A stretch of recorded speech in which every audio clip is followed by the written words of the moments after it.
Story 1. The Descending Voices. Michael Warren was a 47-year-old psychiatrist from Boston who specialized in treating anxiety disorders, particularly auditory hallucinations in schizophrenic patients. He had spent 20 years listening to people describe voices that only they could hear, voices that commanded, threatened, or whispered terrible things. His professional expertise made him confident in his ability to distinguish reality from psychological phenomena. In June 2017, while hiking alone through the White Mountains section of the Appalachian Trail in New Hampshire, Michael discovered that some voices exist in the space between psychology and reality, and that professional understanding offers no protection against them. The weather had been perfect when Michael started his 5-day section hike. He was in excellent physical condition, having prepared for months with weekend training hikes and gym sessions. This trip was meant to be therapeutic, a break from the emotional weight of his practice, a chance to clear his mind in the wilderness. He planned to cover about 60 miles, staying at established shelters and enjoying the challenging terrain of the White Mountains. The first 2 days were everything he had hoped for. Michael made good progress, enjoyed stunning views from exposed ridgelines, and felt the accumulated stress of his work beginning to lift. He encountered other hikers regularly, exchanging pleasantries and trail information. Everything was normal, healthy, exactly what he needed. On the 3rd day, while climbing toward the summit of Mount Washington, Michael heard the first voice. It came from above him on the trail, a man's voice calling down, "Turn back. You shouldn't be here. Turn back now." Michael looked up but saw no one on the steep, rocky trail ahead. The voice had been clear and close, perhaps only 30 yards away. He called out, "Hello? Is everything okay up there?" Silence. No response. Michael continued climbing, thinking perhaps another hiker had shouted a warning about weather or trail conditions and then moved on quickly. But something about the voice bothered him. It had a quality he recognized from his work, a flat affect, emotionless, like the command hallucinations his patients described. 20 minutes later, as Michael rounded a switchback, he heard another voice. This one was a woman's, coming from even higher up the mountain. "He's still coming. Why is he still coming? Make him stop." Again, Michael saw no one. The trail above him was clearly visible for at least 100 yards, empty of other hikers. He stopped, his professional instincts engaging. Was he experiencing auditory hallucinations? He ran through a mental checklist. No history of psychotic symptoms, no recent medication changes, well-rested, properly hydrated, no signs of altitude sickness or hypothermia. There was no medical reason for him to be hearing voices. He continued hiking, but now with growing unease. Over the next hour, Michael heard at least a dozen different voices, all coming from higher on the mountain, all saying disturbing things. "Send him back. He can't come up here. Stop him before he reaches the top. Make him turn around." The voices were male and female, young and old, different accents and speech patterns. They sounded utterly real, not like internal thoughts or imagination, but like actual human voices speaking from specific locations. Yet Michael never saw a single person ahead of him on the trail. As he climbed higher, approaching the tree line where the trail became fully exposed, the voices changed in character. They stopped commanding him to turn back and instead began describing him. "He's wearing a blue jacket. His backpack is green. He's breathing hard now. He keeps looking up, trying to see us." Michael's heart rate increased beyond what the physical exertion demanded. The voices were accurate. He was wearing a blue jacket and carrying a green backpack. And he was indeed breathing hard and looking upward repeatedly.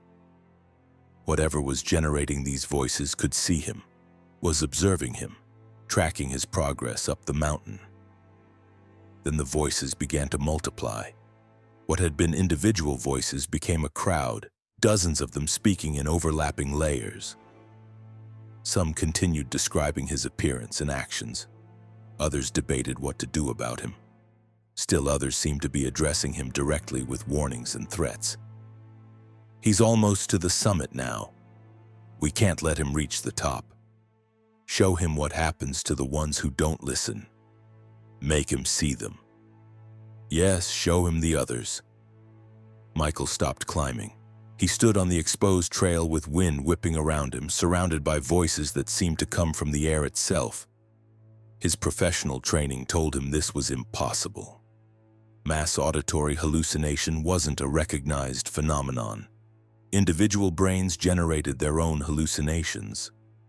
There was no mechanism by which an external source could create voices that sounded this real, this localized in three-dimensional space.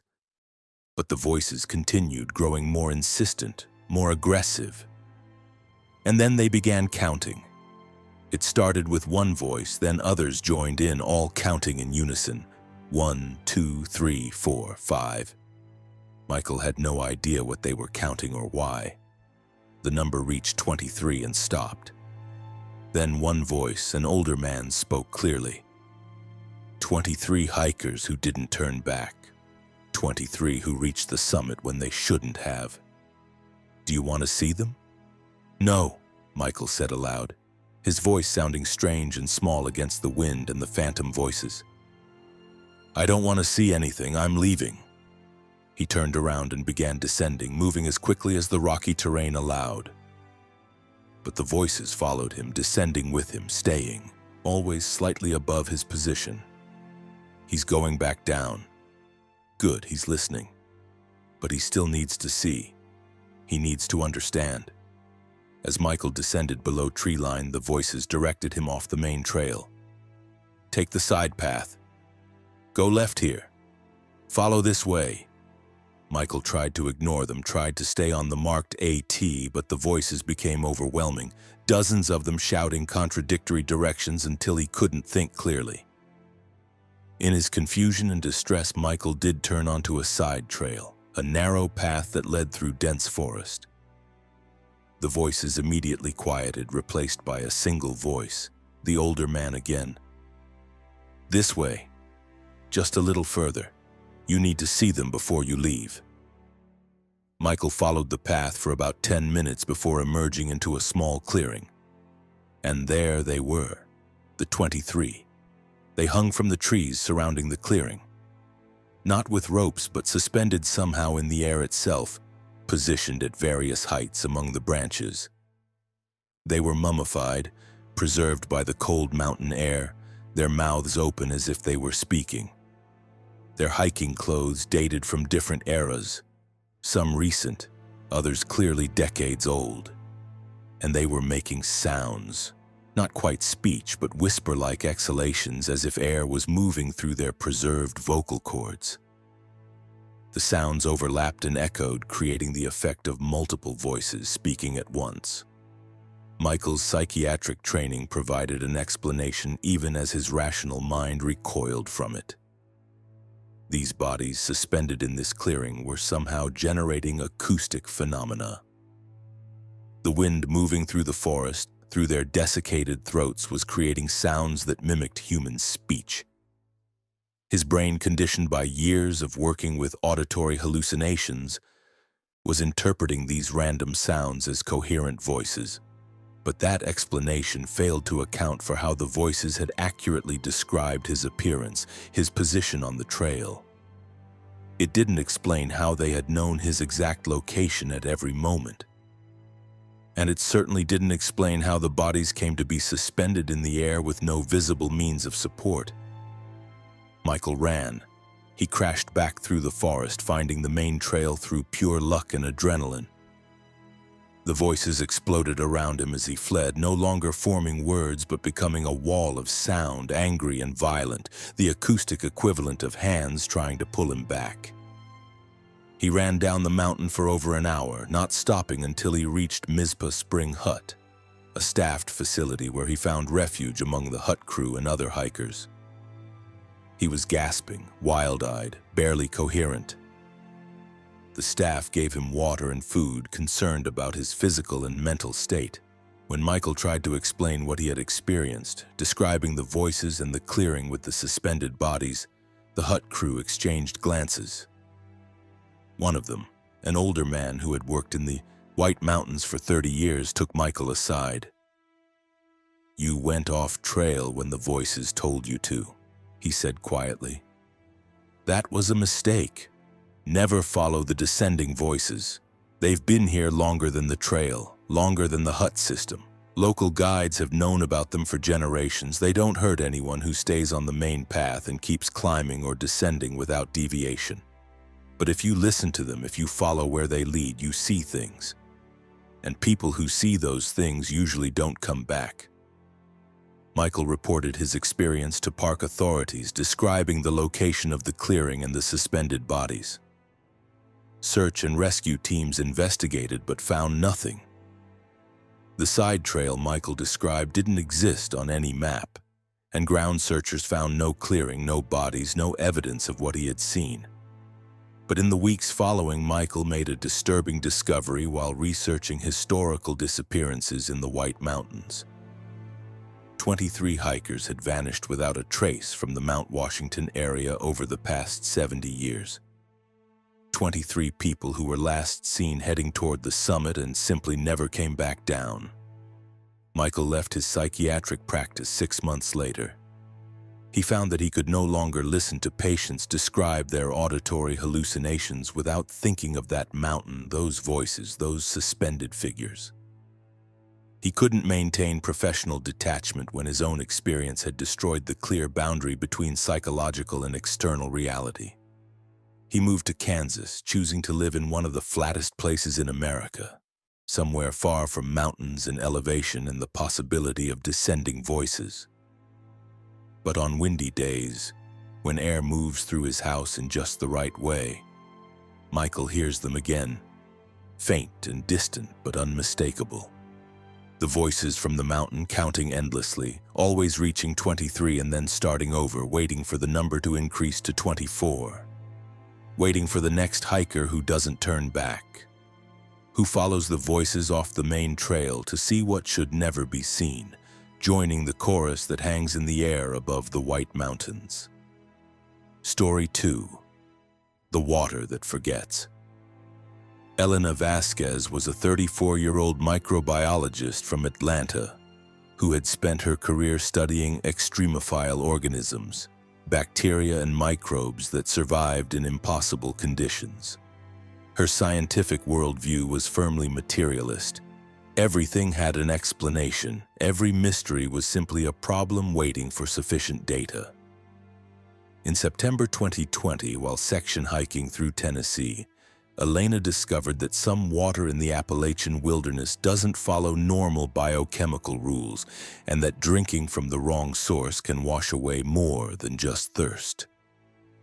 Elena was hiking a 6-day section through the Cherokee National Forest, an area known for its abundant water sources. She was fastidious about water treatment, always using her filter and chemical purification tablets.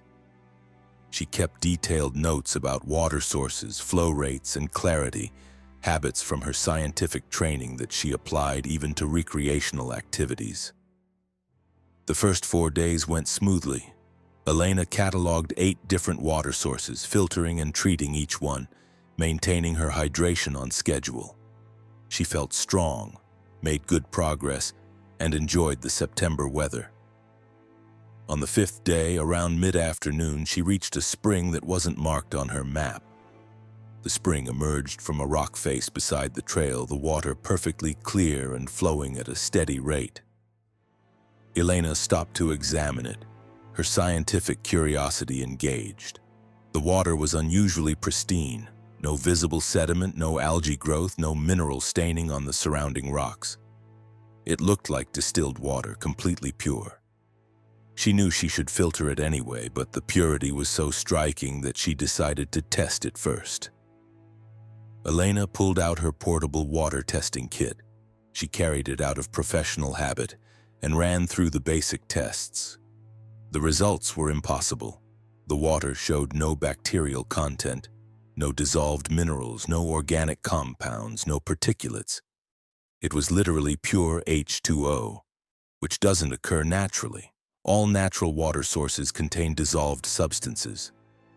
Fascinated, Elena filled her water bottle directly from the spring without filtering, intending to run more comprehensive tests when she reached the next shelter. She took a small sip, curious about the taste. Pure water should be tasteless, and this was completely neutral, neither pleasant nor unpleasant. She continued hiking, thinking about the unusual water source. Perhaps there was an interesting geological explanation, some rock formation that acted as a natural filter. She made mental notes to research the area's hydrology when she got home. About an hour after drinking from the spring, Elena realized she couldn't remember what she had been thinking about. Not just her immediate thoughts, but she had a vague sense that something had been occupying her mind and now it was gone. She tried to reconstruct it but couldn't. The memory was simply absent. She shook off the odd feeling and continued hiking. But over the next hour, Elena began experiencing more gaps. She couldn't remember the name of the last shelter she had stayed at, even though she had left it that morning. She checked her trail journal where she habitually logged each day's route. The entry was there, written in her handwriting, but seeing the name, Van Deventer Shelter, didn't trigger any memory of actually being there. By evening, when Elena reached her planned stop for the night, the memory gaps had become alarming. She couldn't remember the first 3 days of her hike. She knew intellectually that she must have hiked them. Her journal entries proved it, and she was here 5 days into the trail section. But the memories themselves were gone. She could recall preparing for the trip, driving to the trailhead, and then nothing until this morning. 3 entire days had been erased. Elena's scientific mind raced through explanations. Transient global amnesia? But that typically lasted hours, not days, and didn't selectively delete specific time periods. Head injury, but she had no signs of trauma, no headaches, no neurological symptoms. Toxin exposure? But what natural toxin selectively erased memories? She pulled out the water bottle, still half full of the spring water. She stared at it, a terrible suspicion forming. She had drunk from that spring about 6 hours ago. And now she had lost approximately 6 days of memories. The ratio felt significant. Elena decided to test her hypothesis, even though every scientific instinct told her it was impossible. She took another small sip of the water, noting the exact time. 7:14 p.m. Then she sat in the shelter and waited, trying to observe any changes in her cognitive function. At first, nothing happened. Then gradually, Elena noticed that she was having trouble remembering her undergraduate years. She tried to recall specific classes, professors, dorm rooms. The memories were there but fading, becoming less vivid, less detailed. She pulled out her phone. There was no signal, but she had photos stored locally. She looked at pictures of herself in college. She recognized herself in the images but couldn't remember the events the photos documented. She checked her watch. 7:38 p.m. 24 minutes had passed, and approximately 4 years of memories were fading. The ratio held. 1 minute of real time equaled roughly 2 months of memories lost. Elena was experiencing something that should be biochemically impossible. The water from that spring was somehow interfering with her brain's ability to maintain long-term memories. The memories weren't blocked or suppressed. They were being erased. The neural pathways that stored them somehow degraded or destroyed. Terror competed with scientific fascination. Elena frantically began documenting what was happening, writing detailed notes about her symptoms and observations. She wrote down everything she could remember about her childhood, her education, her career. She was literally racing against the erasure of her own past. The memory loss continued through the night. Elena didn't sleep, too afraid that unconsciousness would accelerate the process. By dawn, she had lost everything before her 21st birthday. Her childhood was gone. Her parents' faces were abstractions. Her adolescent experiences had vanished completely. She looked at her driver's license, studying the personal information. Born March 15, 1986. But she couldn't remember being born, couldn't remember anything from 1986 through 2007. 2 decades of her life had been washed away by 2 sips of water that looked perfectly pure. Elena made a decision. She had to leave the trail immediately and seek medical help. But she also had to document this. If the memory erasure continued, she might forget that she was a scientist, might forget the very framework she needed to understand what was happening to her. She wrote a detailed letter to herself explaining the situation, describing the spring's location, documenting her hypothesis about the water's properties. She sealed it in a waterproof bag and put it in the top of her backpack where she would find it immediately if she opened the pack. Then Elena began hiking out, moving as fast as she could manage. But as she hiked, the memories continued to fade. By mid-morning, she couldn't remember graduate school. By noon, she had lost her early professional years. The erasure was systematic, moving backward through her life chronologically, consuming her past like a tide washing away footprints in sand. Around 3 in the afternoon, Elena reached a road and flagged down a passing car. The driver, a local woman, was shocked by Elena's appearance. She was disheveled, crying, desperately clutching a piece of paper she kept reading over and over. The paper was the letter Elena had written to herself. By this point, she had forgotten writing it, forgotten being a scientist, forgotten most of her adult life. The letter explained what had happened, but Elena was reading it like a stranger's story, trying to understand who this Elena person was and why this was happening to her. The woman drove Elena to the nearest hospital in Elizabethton, Tennessee. The emergency room staff initially assumed they were dealing with a psychiatric emergency or drug overdose. But blood tests showed nothing abnormal. Brain scans were completely normal. Neurologically, Elena was healthy. She simply had lost approximately 30 years of memories and was continuing to lose more. By evening, Elena couldn't remember anything past early childhood. She knew language, basic skills, general knowledge about the world. But personal memories, the episodic memories that defined her identity, were almost completely gone. She didn't recognize her own face in the mirror. She looked at photos on her phone and saw a stranger. The hospital staff contacted her family based on her phone's emergency contacts. Her parents drove through the night from Atlanta. When they arrived the next morning, Elena didn't know who they were. She looked at these 2 older adults claiming to be her parents and felt nothing, remembered nothing. But then something unexpected happened. The memory loss stopped.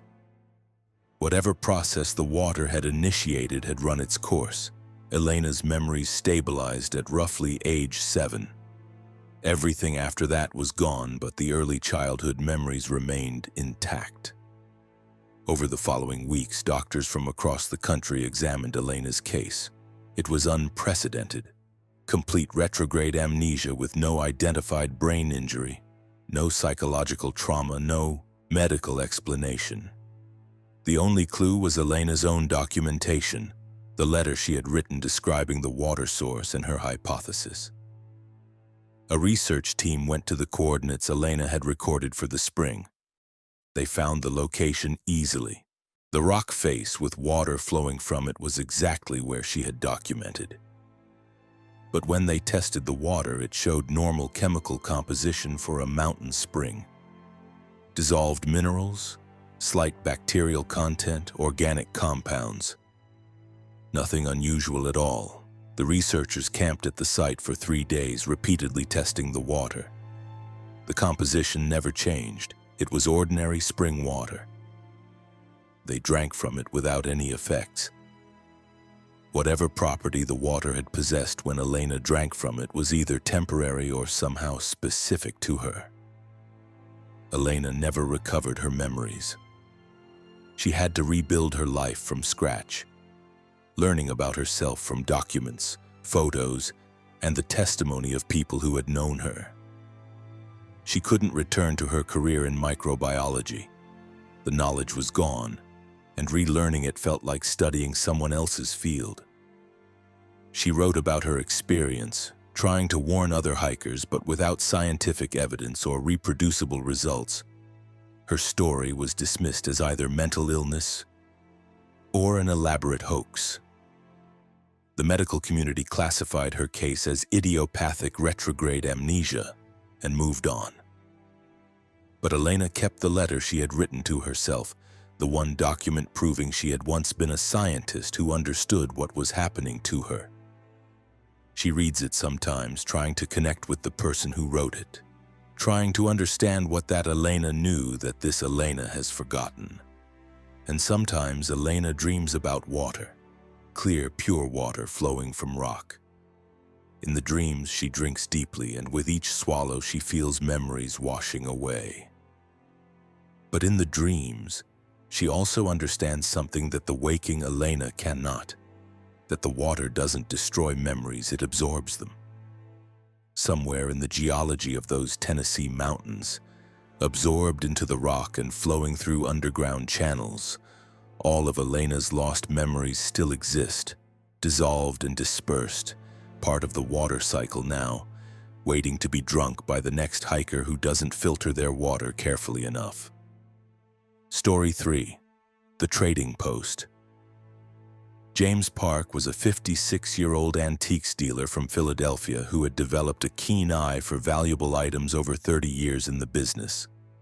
He could spot a fake from across a room, could date furniture by examining joinery techniques, could identify maker's marks most dealers had never heard of. His expertise had made him wealthy, and he approached hiking the Appalachian Trail with the same methodical attention to detail he applied to his business. In August 2018, while hiking through Maryland, James discovered a place where items could be traded for things far more valuable than money, and where the cost of backing out of a deal was higher than any price tag. James was on the 4th day of a 10-day section hike, making excellent progress through relatively easy terrain. He carried expensive gear, lightweight titanium equipment, high-end fabrics, top-of-the-line electronics. He took pride in having the best equipment money could buy. Around mid-afternoon, James came across a structure beside the trail that he had never read about in any guidebook. It looked like an old trading post, built in a style that reminded James of Depression-era rural stores. Weathered wooden siding, a covered porch, and a hand-painted sign that read, "Appalachian Trading Post, Fair Trades Only." James's antique dealer instincts immediately activated. The building itself was valuable. That weathered wood was probably chestnut, extinct due to the blight, worth a fortune as reclaimed lumber. The sign was hand-painted folk art, likely from the 1930s or 40s, potentially worth thousands to the right collector. Curious both personally and professionally, James stepped off the trail and approached the structure. The door was open and he could see items displayed inside: old tools, vintage camping equipment, antique furniture. His heart rate increased. If this was someone's private collection housed in an unlocked building in the wilderness, there could be incredible finds. He entered the trading post and his trained eye immediately began cataloging items. An original Duluth pack from the 1920s, a vintage Coleman lantern in mint condition, camp tools from the CCC era. Each item was authentic, well-preserved, and potentially quite valuable. This was either an incredible hidden collection or the most elaborate yard sale James had ever seen. An older man emerged from a back room. He was in his 70s, dressed in clothing that matched the era of the building: work pants, suspenders, a faded flannel shirt. "Welcome to the trading post," he said with a genuine smile. "See anything you'd like to trade for?" Trade? James asked. You don't sell items? No money here, the man said. Never has been. This is a trading post. You have something, I have something, we make a fair trade. That's how it's always worked. James's business mind was racing. If this man didn't understand monetary value, James could potentially trade something worthless for something valuable. It would be unethical, but James hadn't become wealthy by being overly concerned with ethics. I'm interested in that Duluth pack, James said, pointing to the vintage bag. He knew it was worth at least $800 to collectors, possibly more in that condition. Fine choice, the old man said. What would you trade for it? James made a show of examining his gear, then pulled out a modern stuff sack, something he'd paid maybe $15 for. How about this? It's a dry bag, keeps things waterproof, very useful. The old man examined the stuff sack carefully, testing the material, checking the seal. Then he smiled. That's not a fair trade. Your bag is worth far less than my pack. I only make fair trades here. James felt a chill. The man understood value after all. You're right, James admitted. The pack is worth much more. What would you consider a fair trade? The pack is worth 60 miles, the old man said. James blinked. I'm sorry, what? 60 miles. The man who made this pack carried it 60 miles on the trail before he died in 1924. That distance is embedded in it, so a fair trade would be 60 miles of your own. This was clearly some kind of eccentric riddle or game. James decided to play along. All right, you have a deal. I'll trade you 60 miles of trail for the pack. The old man smiled wider. Excellent. A fair trade agreed upon by both parties. He handed the Duluth pack to James. It's yours now. James took the pack, examining it closely. It was genuine, no doubt about it. Whatever strange game this man was playing, James had gotten an incredible deal. He thanked the man and left the trading post, putting the vintage pack in his modern backpack to protect it. He continued hiking, pleased with his acquisition. But after what his GPS indicated was exactly 5 miles, James found himself back at the trading post. The building stood beside the trail exactly as it had before. He must have gotten turned around somehow, accidentally looped back. But his GPS track showed a straight line north for 5 miles. Confused, James decided to continue hiking, paying closer attention to trail markers. 5 miles later, he was back at the trading post again. This was impossible. The trail didn't loop. He was following the white blazes precisely. Yet somehow, every 5 miles led back to the same structure. James entered the trading post again, finding the old man sitting in the same chair. Having trouble with your miles? The man asked knowingly. What's happening? James demanded. Why do I keep coming back here? You traded 60 miles of trail, the man explained patiently. Now those miles belong to the pack. Every time you hike 5 miles, you're pulled back to where the trade was made. You'll loop back 12 times total, 60 miles. That's what you traded. James felt panic rising. That's insane. I thought it was a metaphor or something. I didn't mean literal miles. A trade is a trade, the man said firmly.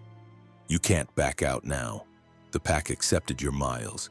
You could hike for a year and you'd keep looping back here every 5 miles, never able to pass beyond that distance from this point. Then take the pack back. James pulled out the Duluth pack and thrust it toward the man. I don't want it. Trade canceled. The old man shook his head. Can't cancel a trade once agreed, but you can make a new trade. Give me something else, something of equal value, and I'll return your miles. James quickly pulled out items from his backpack, offering expensive gear. Here, take this tent. It's worth $600. Or this GPS unit, top of the line. Or my sleeping bag. It's down-filled, cost me $400. The The old man examined each item and shook his head. None of these are worth 60 miles, they're just objects. They don't have trail miles embedded in them. They haven't walked the AT. They're worthless for this trade. What do you want then? James was nearly shouting. What's worth 60 miles? The old man thought for a moment. Memories? Give me 60 days of memories, any 60 days from your life, and that's a fair trade for 60 miles of trail. James stared at him. This was clearly some kind of mental breakdown or elaborate prank, but he was desperate. Fine. Take 60 days. Take the last 60 days, I don't care. Just let me leave. Agreed, the old man said. He reached out and touched James's forehead. James woke up lying on the trail several miles north of where he had met the trading post. His backpack was with him, all his gear intact. But the Duluth pack was gone. And when he tried to remember the past 2 months, he found nothing. The memories from June and July 2018 were completely absent. He knew intellectually that time had passed, but he couldn't remember any specific events. He hiked out to the nearest town and checked into a motel, trying to piece together what had happened. His phone showed photos from the missing time period. Pictures of himself preparing for this hike, training hikes he had taken, time with family. He looked at himself in these photos and remembered nothing. James went to the coordinates where he believed the trading post had been, bringing local authorities and other hikers as witnesses. They found nothing. No building, no sign, no evidence that any structure had ever stood there. The forest was undisturbed, old-growth trees growing where the trading post should have been. Over the following weeks, James discovered other gaps in his memory, gaps he hadn't consciously traded for. A week from his 20s was gone. Several days from his teenage years had vanished.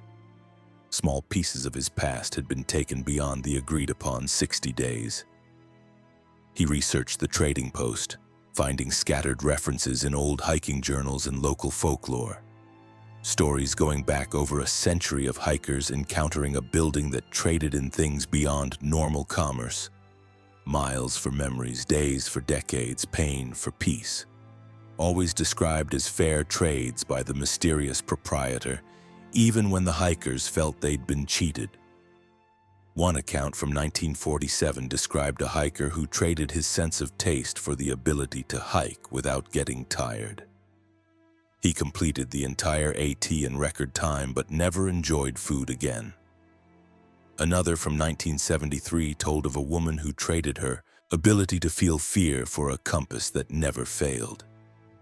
She became recklessly confident and died in a climbing accident 6 months later.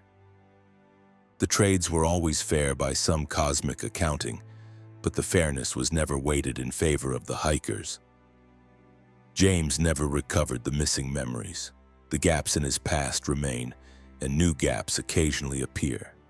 Small taxes, perhaps, on the initial trade, compound interest on a debt he didn't fully understand when he agreed to it.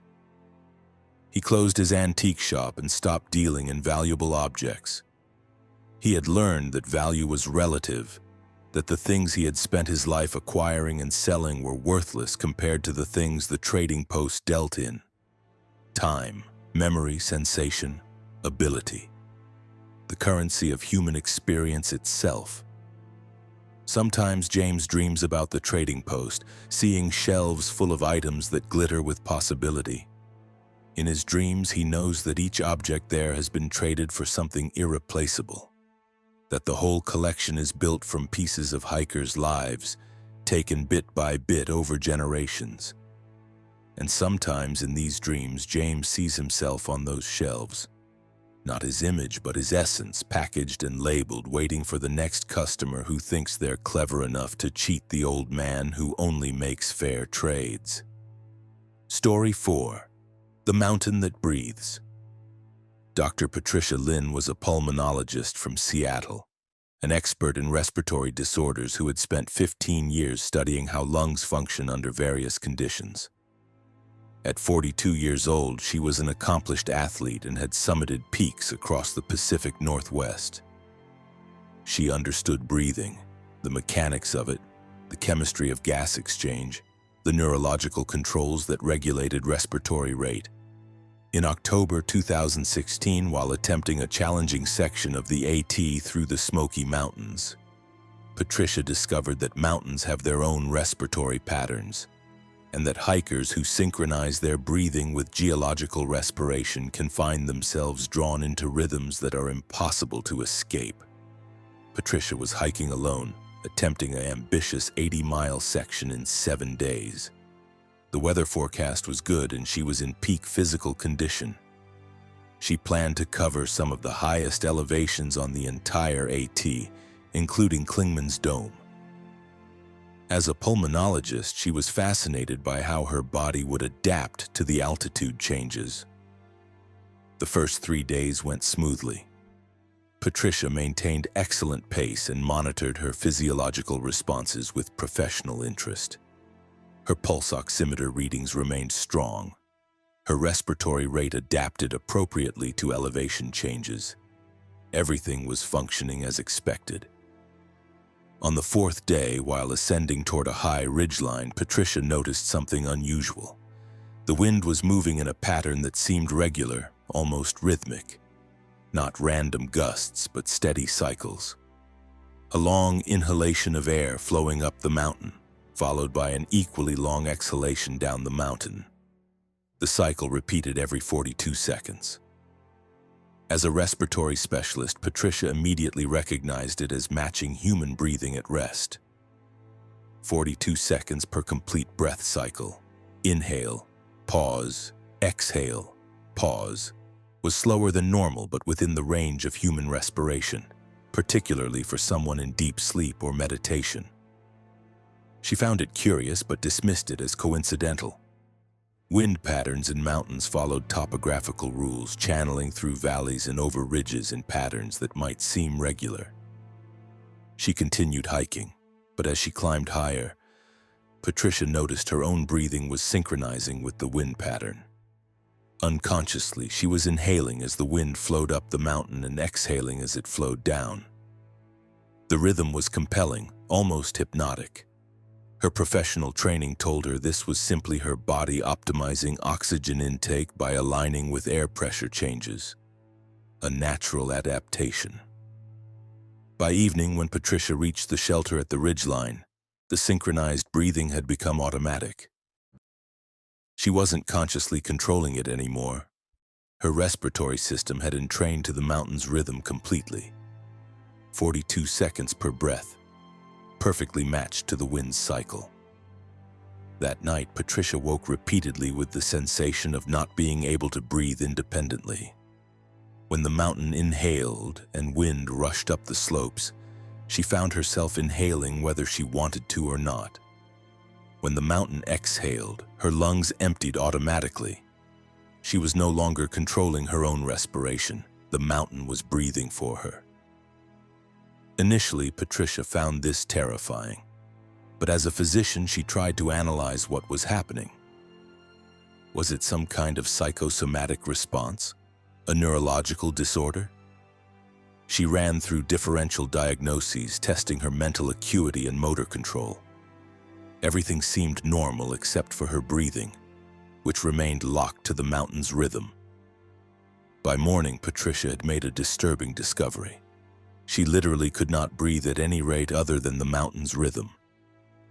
When she tried to hold her breath, her lungs inflated anyway as the mountain inhaled. When she tried to take rapid, shallow breaths, her respiratory muscles refused, forcing her into the slow 42-second cycle. She decided she needed to descend immediately and seek medical attention. But as she began hiking down the mountain, she discovered another problem. Moving against the mountain's breath was nearly impossible. When descending during the mountain's exhale, Patricia made good progress. But when the mountain inhaled, pulling air up the slopes, she found herself unable to move downward. Her body refused to walk against the respiratory flow.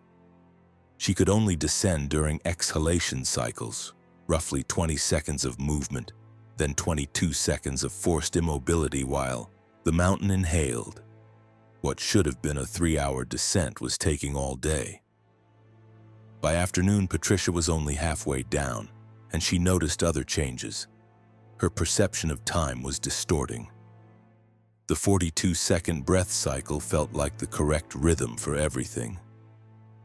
Her heartbeat was slowing to match subdivisions of the breath, roughly 60 beats per complete cycle, much slower than her normal resting heart rate. Her thoughts were spacing themselves out, one idea per inhalation, one per exhalation, leaving long pauses between thoughts. She was becoming synchronized with the mountain at every level: respiratory, cardiovascular, neurological. The mountain wasn't just breathing for her, she was becoming part of its breathing, a small component of its massive respiratory system. Patricia pulled out her phone to call for help, but found she could only form the intention to make a call during exhalation cycles.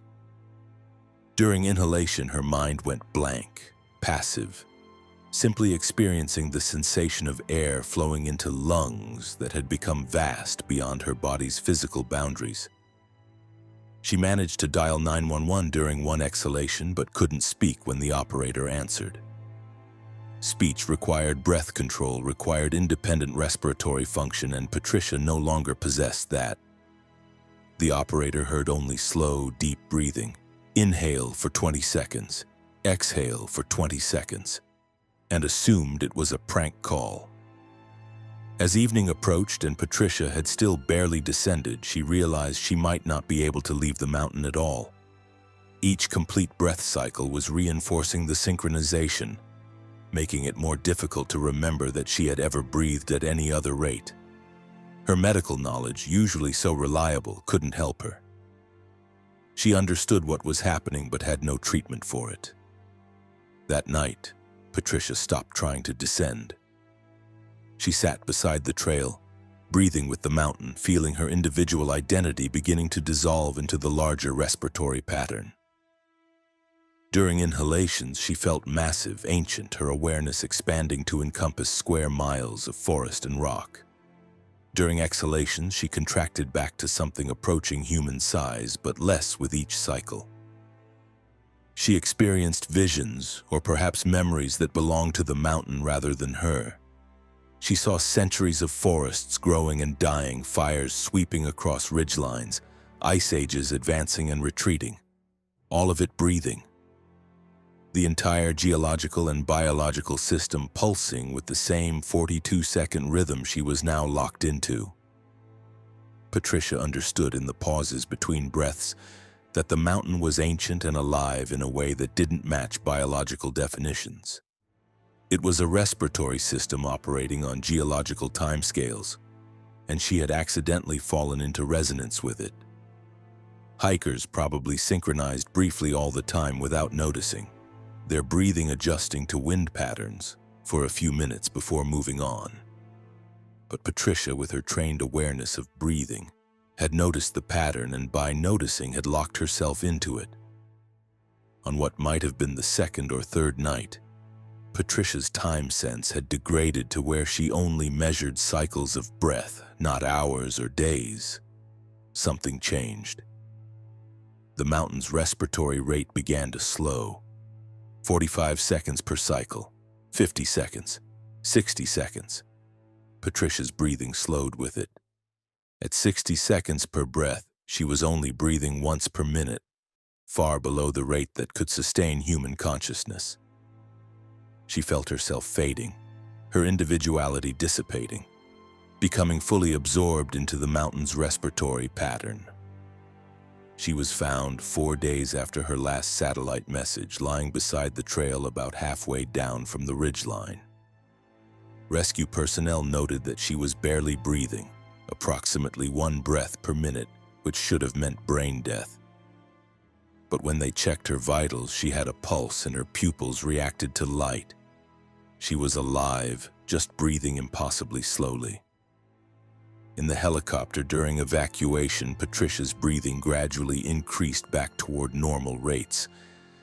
As distance from the mountain increased, by the time they reached the hospital, she was breathing at 20 breaths per minute, normal for someone her age and fitness level. Medical examination found no physical cause for the breathing disorder. Neurologically, Patricia was intact. Respiratory function tests showed normal lung capacity and control. Whatever had happened had resolved itself with distance from the mountain, but Patricia never fully recovered her automatic control of breathing. For the rest of her life, she had to consciously maintain her respiratory rate. If she stopped paying attention, her breathing would slow, trying to return to that 42-second cycle, reaching for the mountain's rhythm even across hundreds of miles. She retired from medicine, unable to focus on patient care when she had to devote constant attention to her own breathing. She moved to the desert Southwest, choosing landscape as geologically different from the Smoky Mountains as possible. But on certain nights, when weather patterns shift and wind moves in just the right rhythm, Patricia feels it, the pull of that ancient respiration calling her back to the mountain that once breathed for her, inviting her to return and complete the synchronization, to become fully part of its respiratory system, to breathe at geological pace until her individual identity dissolves completely into the mountain's eternal inhalation and exhalation. Story 5. The Last Shelter. Thomas Brennan was a 68-year-old retired architect from Boston who had spent his career designing buildings that emphasized human scale and connection to natural environments. He believed deeply in the relationship between structure and landscape. In May 2019, while attempting to complete his through hike of the AT, a goal he had worked toward for 5 years, Thomas encountered a shelter that existed at the end of possibility and learned that some structures are designed not to shelter humans from wilderness, but to shelter wilderness from the contamination of human presence. Thomas was within 50 miles of Mount Katahdin, the northern terminus of the AT. After 5 months of hiking from Georgia, he was exhausted, weathered, and profoundly changed by the journey. His body hurt constantly, but the pain had become familiar, almost comforting. He was so close to finishing, to achieving the goal that had sustained him through the hardest sections. The weather in Maine had been challenging, cold, rainy, with occasional snow despite it being late May. Thomas was pushing hard, covering 16-mile days even though his aging body protested. He wanted to summit Katahdin before the 1st of June, a personal deadline that had taken on irrational importance. On what should have been his second-to-last day, Thomas reached a shelter he didn't recognize. His guidebook listed Herd Brook Lean-To as the next shelter on his route. But this wasn't Herd Brook. The structure was different. Older, built in a style Thomas didn't recognize from any other AT shelter. The wood was weathered almost black, and the roof was made of some material he couldn't identify. Something that looked like slate but with an organic quality. More disturbing was the location. The shelter sat at the end of a long, straight section of trail that seemed to extend forever in both directions. Thomas could see the trail stretching back the way he had come for at least a mile, perfectly straight, which was unusual for the AT. And ahead, the trail continued in an equally straight line, disappearing into distant forest. There was a sign beside the shelter carved into a wooden post. The Last Shelter. All who continue forward do so with understanding. There is no returning from the final mile. Thomas stood reading this sign for several minutes, trying to make sense of it. The final mile. But Katahdin was still 48 miles away, according to his guidebook. What final mile was this referring to? His architectural training made him examine the shelter's construction. The joinery was unusual. Dovetails cut at angles that didn't match standard techniques. The proportions were slightly off, with the roof peak higher than typical for AT shelters and the depth of the structure deeper than necessary. It was designed wrong, as if the architect had been working from imperfect memory of what a shelter should look like. Thomas decided to skip this shelter and continue to Herd Brook, which should be only a few more miles ahead. But as he hiked forward on that perfectly straight trail, he found that distances had become unreliable. He walked for what felt like 2 hours, covering what should have been 5 or 6 miles at his pace, but when he checked his GPS, he had moved less than a quarter mile. He turned back toward the last shelter, and the return distance was equally distorted. What should have been a quarter mile took nearly an hour of hiking. When he finally reached the shelter again, evening was falling, and Thomas was forced to accept that he would be staying here for the night. The shelter interior was strange. It felt larger inside than the external dimensions suggested, a spatial impossibility that Thomas's architectural expertise couldn't explain. The ceiling height seemed to change depending on where he stood, and the corners didn't quite meet at right angles despite appearing square. Thomas set up his sleeping gear and prepared a simple meal, trying to ignore his growing unease. As darkness fell completely, he noticed something else unusual. He couldn't hear anything from outside the shelter. No wind, no animals, no rustling leaves. The shelter seemed to exist in a bubble of absolute silence. He tried his satellite communicator, intending to send a message to his daughter with an update on his position. But the device couldn't acquire any satellite signal despite having worked fine earlier in the day. His GPS unit showed his position as exactly where the last shelter should be, but the map display had developed odd distortions, with the trail ahead and behind appearing to curve in impossible ways. Thomas lay in his sleeping bag, unable to sleep, studying the shelter's construction by flashlight. The more he examined it, the more convinced he became that the structure was designed wrong intentionally.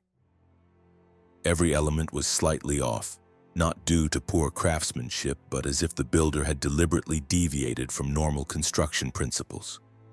Then Thomas realized what he was seeing. The shelter was built in reverse.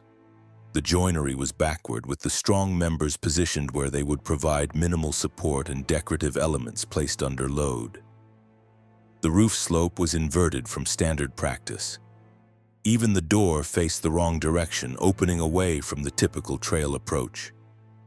Everything about the shelter's design was inverted, as if it was meant to be viewed from the opposite side, from outside reality looking in rather than from inside looking out. At some point during the night, Thomas must have fallen asleep because he woke to morning light filtering through the shelter entrance. But the light was wrong. It was coming from the west rather than the east. Either the sun was rising in the wrong direction or the shelter had somehow rotated during the night. Thomas packed quickly and left the shelter, determined to put distance between himself and this impossible structure. He hiked forward on the trail, which remained perfectly straight, carrying only his pack and his determination to reach Katahdin. But as he hiked, Thomas began to notice changes in the landscape. The trees were different, species he didn't recognize, with bark patterns that didn't match any North American tree. The rocks beside the trail had a crystalline quality that granite and schist don't possess. Even the soil looked wrong, too dark, too uniform. He was no longer in Maine. He might not even be in the same reality he had started from. The last shelter had been a threshold, and by sleeping there he had crossed over into somewhere else. Thomas continued hiking forward, having no better option. The trail remained straight for hours, days. He lost track of time because the sun's position stopped changing. It remained in the same position overhead regardless of how long he walked. He saw other hikers on the trail ahead of him. At first, this relieved him. But as he got closer, Thomas realized something was wrong with them. They moved in perfect unison, their steps synchronized, their postures identical. They were walking forward down the trail, but they weren't moving, maintaining the same distance from Thomas no matter how fast or slow he walked. Thomas called out to them, but they didn't respond, didn't acknowledge him in any way. They just kept walking their synchronized walk, forever progressing but never advancing. He stopped walking and watched them. After an hour, they were still the same distance away, still moving in perfect synchronization. Thomas understood then that they were like him, hikers who had stayed at the last shelter and continued forward, now trapped on this impossible trail, walking forever toward a destination that couldn't be reached. He turned around and began hiking backward, retracing his path toward the last shelter. The synchronized hikers receded into the distance ahead of him. After what might have been hours or days, Thomas saw the shelter again. But this time, there was someone there, a figure sitting in the entrance watching Thomas approach. As he got closer, Thomas recognized himself, an older version of himself, weathered beyond his 68 years, aged to perhaps 80 or 90. The older Thomas spoke. "I've been waiting here for 11 years. You're the first version of me to turn back." The others all kept walking forward, joining the synchronized hikers, walking forever. Thomas stared at his future self. How is this possible? "The last shelter exists at the end of the Appalachian Trail," the older Thomas explained. "Not the physical end at Katadine, but the conceptual end, the place where the idea of the trail terminates. Hikers who reach it are given a choice: continue forward into impossibility, or accept that some journeys don't have completions, that some goals can't be achieved." "I was 48 miles from Katadine," Thomas said. "I was going to finish." "You finished when you turned back," his older self replied. "The trail is complete when you accept that walking forever isn't progress. Most hikers never learn that. They keep going, keep pushing, become like those synchronized figures you saw."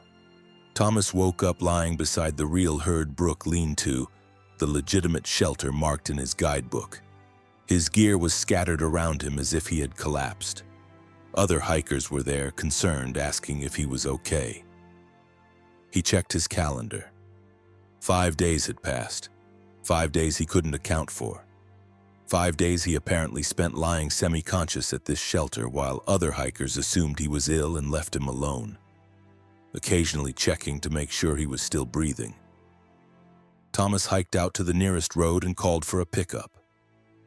He abandoned his through-hike attempt with 48 miles remaining. People who knew of his 5-year effort to complete the AT couldn't understand why he would quit so close to finishing. But Thomas couldn't explain.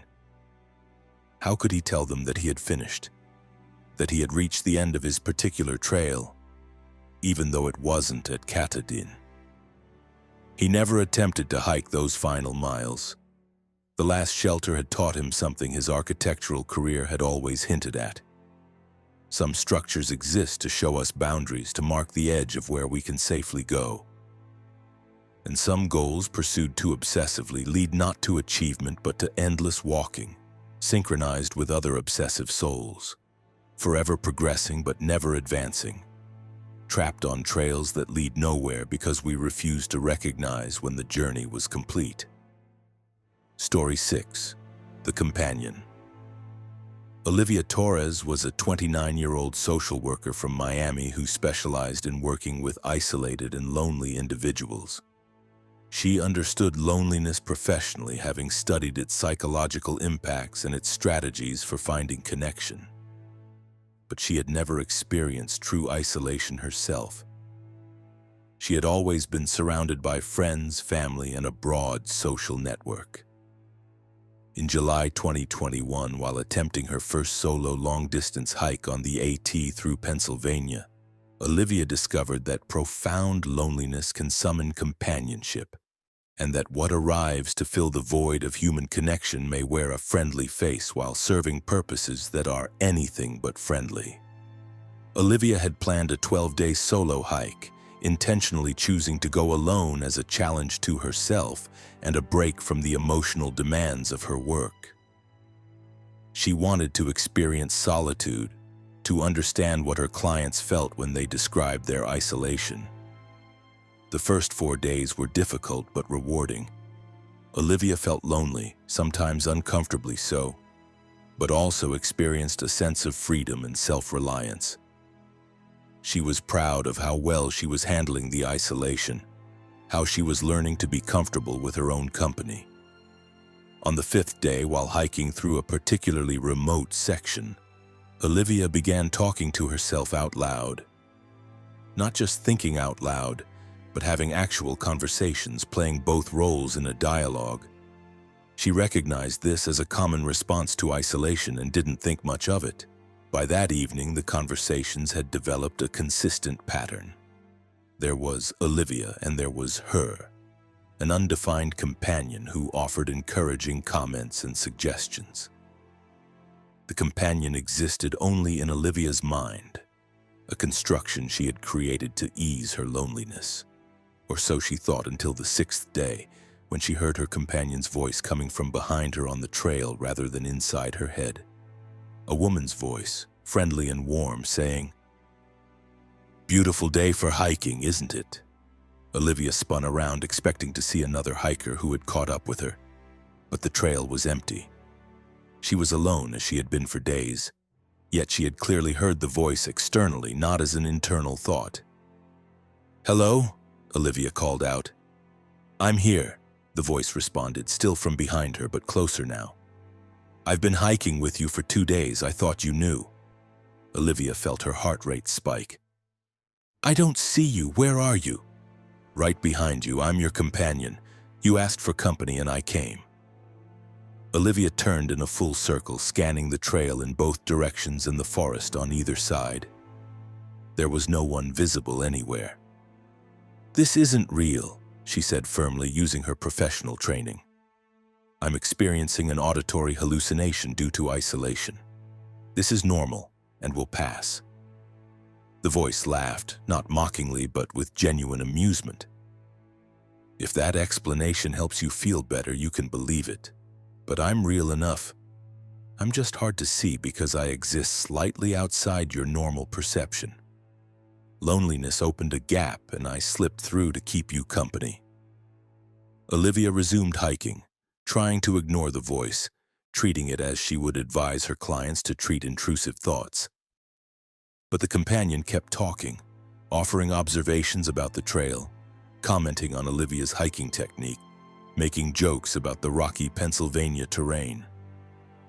The voice was knowledgeable about hiking, seemed to understand trail culture and wilderness navigation. She, was pleasant company, honestly. Olivia found herself responding, engaging in conversation and forgetting for long stretches that her companion wasn't visible. By the 7th day, Olivia had accepted the situation. She was lonely. Her mind had created an elaborate imaginary friend, and she would humor it until she finished her hike and returned to normal social interaction. Her professional understanding told her this was a sophisticated but ultimately harmless coping mechanism. The companion seemed to read her thoughts. "You think I'm not real, but I'm as real as you are. More real in some ways. I've been walking these trails since before the AT existed. I accompany the lonely ones, the isolated hikers who need company. I'm providing a service." "What do you want?" Olivia asked, deciding to treat this as she would a client's delusion. Engage with it directly to understand its symbolic meaning. "The same thing all companions want," the voice replied. "To be needed, to be remembered, and when you leave the trail, to come with you." That response triggered alarm bells. "You can't come with me. You're not real." "I'm real enough to talk to you, real enough to walk beside you. Why wouldn't I be real enough to come home with you? Think how nice it would be. Never lonely again. Always someone to talk to, a constant companion."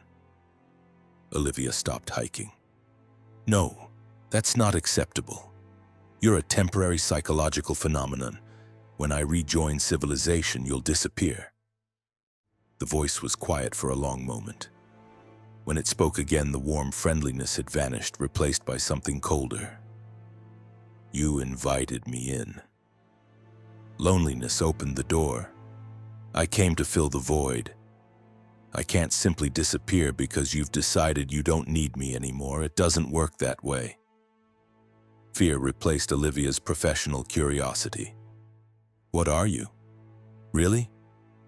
I'm what comes when humans are isolated for too long. I'm the thing that fills empty spaces in social animals. Your species needs connection the way it needs air and water. When you don't have it, something else moves in to fill that need. I'm not the worst thing that could answer loneliness. Some of my kind are much less pleasant. Olivia began hiking faster as if she could outpace the voice, but it kept up effortlessly, sometimes speaking from behind her, sometimes from beside her, occasionally from ahead. The position varied, but the voice remained constant. Please, Olivia said, her professional training completely abandoned now. What do you want from me? How do I make you leave? You can't make me leave, but we can coexist. I'll be your companion, and in exchange, I experience the world through you. It's a fair arrangement. The lonely ones usually appreciate having someone constant. I don't want this. I want you gone. Then you should have stayed connected.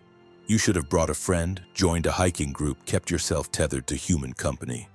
But you chose to be alone, to understand isolation. Well, now you understand. Isolation has consequences. It opens doors that shouldn't be opened. Olivia made a decision. She pulled out her phone, found a spotty signal, and called her sister. Maria, I need you to talk to me. Just talk about anything. Keep me on the line as long as possible. Her sister, confused but concerned by the panic in Olivia's voice, began talking about her day, her kids, mundane family matters. And as Olivia listened to her sister's voice, the companion's voice faded slightly, became less immediate. Clever, the companion said, sounding more distant. Human connection pushes me back. But you can't stay on the phone forever. You'll run out of battery. The signal will drop, and I'll still be here, waiting. Olivia hiked for 3 more days with her phone constantly active, calling different people, keeping continuous conversation flowing. She explained to concerned friends and family that she was just lonely, wanted to hear voices, nothing to worry about.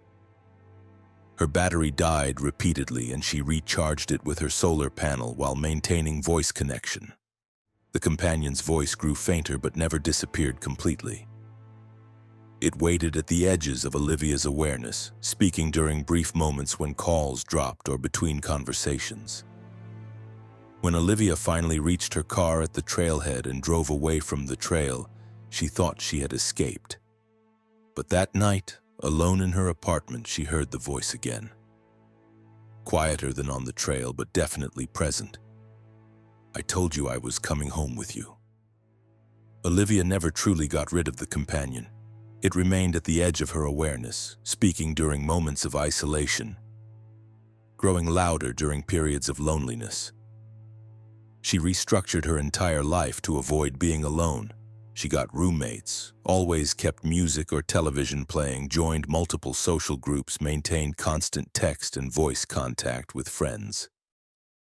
Her professional career suffered. She could no longer work effectively with isolated clients because she understood too deeply what their loneliness might be inviting in. She transferred to group therapy settings, places where multiple voices could drown out the one voice she couldn't escape. The companion wasn't malicious exactly. It kept its word. It was company of a sort. But it was also a constant reminder that Olivia had opened a door through loneliness that she couldn't close.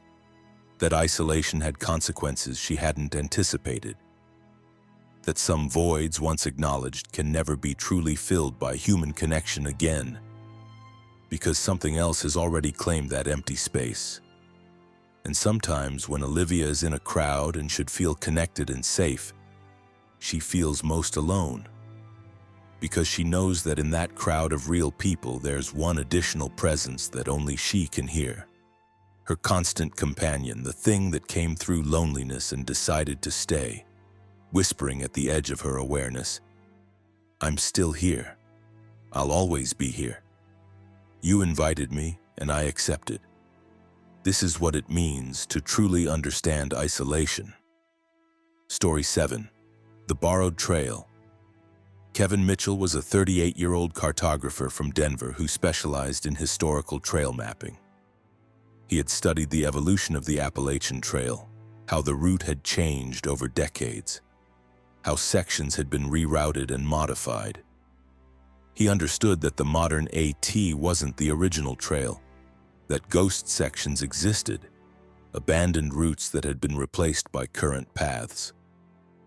In March 2015, while researching historical trail sections in North Carolina, Kevin discovered that some ghost trails aren't abandoned at all, that they continue to exist in parallel to the current route, and that hikers can accidentally step onto trails that were officially closed decades ago but never quite stopped being walked.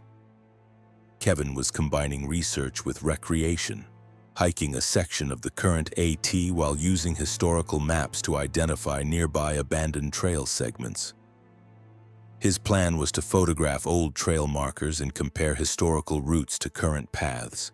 He carried both modern and historical maps, GPS equipment, and a genuine enthusiasm for trail archaeology.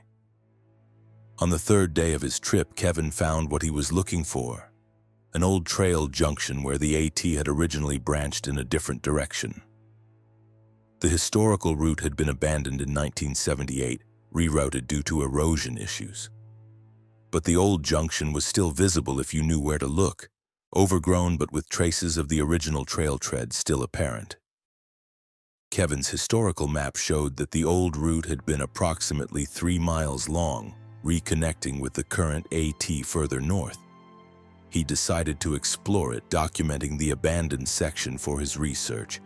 This was exactly the kind of trail archaeology he specialized in. He stepped off the current AT and followed the ghost trail into the forest. Almost immediately, the overgrown character of the trail changed. Instead of being barely visible beneath vegetation, the trail became clearer, more defined. Kevin found this odd but assumed perhaps the abandonment had been more recent in this specific section, or perhaps animals had maintained a path along the old route. The trail markers were still present. The old style of paint blazes used in the 1970s, faded but visible. Kevin photographed them, excited to document original markers that had survived 40 years of abandonment. As he hiked deeper into the ghost trail, Kevin began encountering other hikers. This surprised him, as the trail had been officially closed for decades and was marked as such on all current maps. But here were backpackers moving along the old route as if it were still an active trail. Kevin stopped one of them, a young man in his 20s. "Excuse me, do you realize this is an abandoned trail section? The current AT rerouted away from here in 1978. The young man looked confused. "What are you talking about? This is the AT. I've been following the blazes from Georgia for 6 weeks now." Kevin pulled out his modern map and showed the hiker the current route, pointing out that they were about half a mile off the official trail. But when the hiker looked at the map, he seemed unable to process what Kevin was showing him. "That's not right," he insisted. "The trail goes this way. It always has." More hikers passed by as they talked, all following the ghost trail, all apparently convinced they were on the current AT.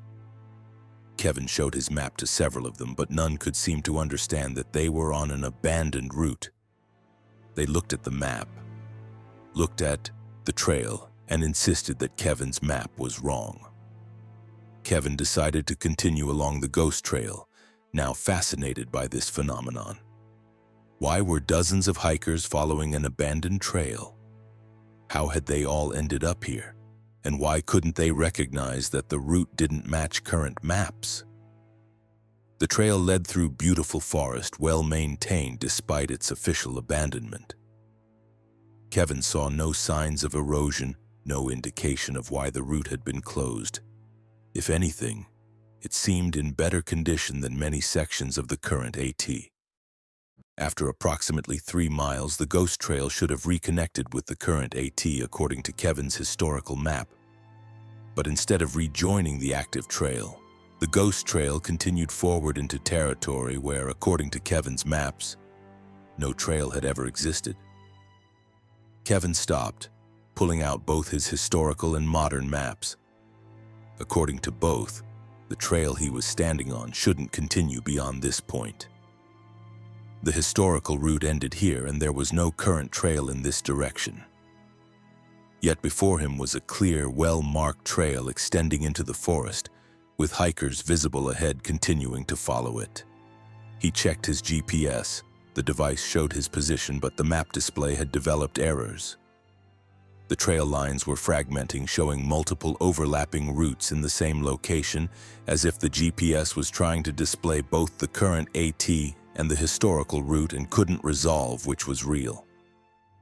Kevin made a decision to turn back.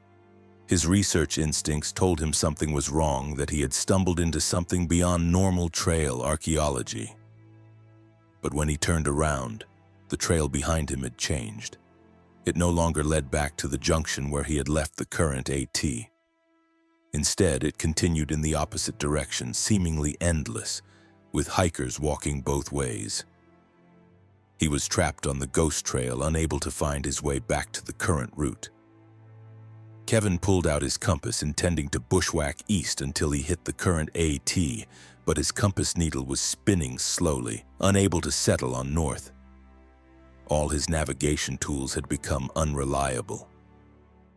Kevin stopped one of the passing hikers, an older woman, and explained his situation. "I need to get back to the current AT.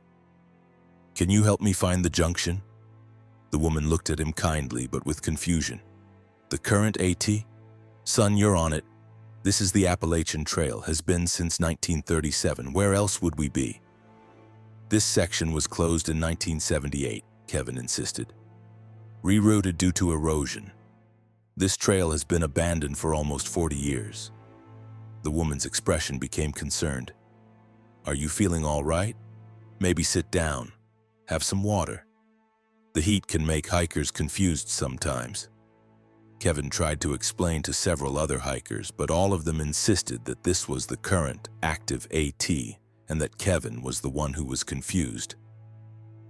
Some suggested he was experiencing altitude sickness or heat exhaustion. None of them could comprehend what he was trying to tell them.